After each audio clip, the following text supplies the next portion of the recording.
I was just about to take a sip of the milk Ethan handed me when, out of nowhere, my phone started ringing. The caller said, "Don't drink it. It's been drugged." My hand trembled so hard that I nearly spilled the milk. The voice on the other end sounded frantic. The caller said, "We only have half a minute to talk, so listen carefully. This is Melissa. I'm calling from tomorrow. Right now, I'm at your funeral. At 3 a.m., your husband is going to throw you off the balcony while you're asleep.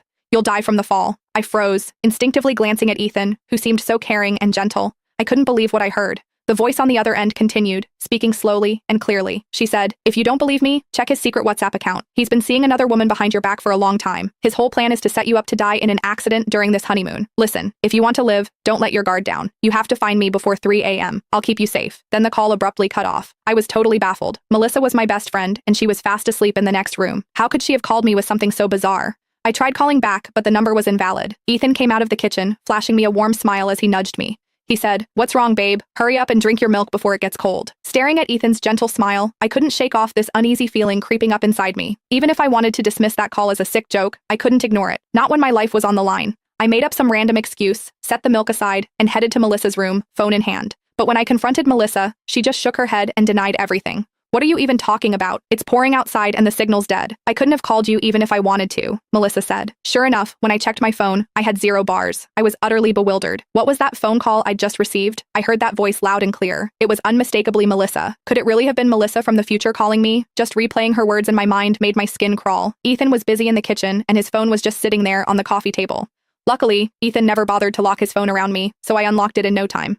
When I saw the messages from the insurance agent on his WhatsApp, the hairs on my arms stood on end. Ethan had actually taken out an accidental death insurance policy on me just before our honeymoon, and he was listed as the sole beneficiary. I clutched my chest, my heart pounding out of control. I tried to convince myself that it had to be just a coincidence. But when I switched over to his secret WhatsApp account, the only contact listed there made my blood run cold. It was a contact with no name, just a girl's profile pic. The chat was packed with her own private selfies and a flood of angry questions. She texted, "When are you finally going to divorce her? Ethan, could you kill her? That way, you'd be mine forever." The more I scrolled, the more my hands trembled. Suddenly, a cold voice rang out behind me. Ethan asked, "Honey, what are you looking at?" I instinctively shook my head and hurriedly closed everything on the phone, trying to make it look untouched. I said, "It's nothing really. My phone just lost signal, so I wanted to check if yours was acting up too."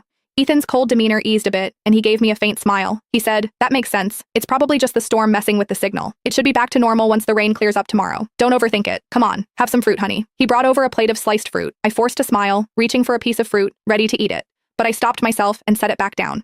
Looking back now, that phone call was most likely real. If Ethan really had been trying to kill me while I slept, then my not drinking the milk meant he definitely would have tried to drug me with something else. I checked the time. It was 11 p.m. There were 5 hours to go until 3 a.m. As long as I stayed close to Melissa, until then, I should be safe. I managed a weak smile. I said, "Honey,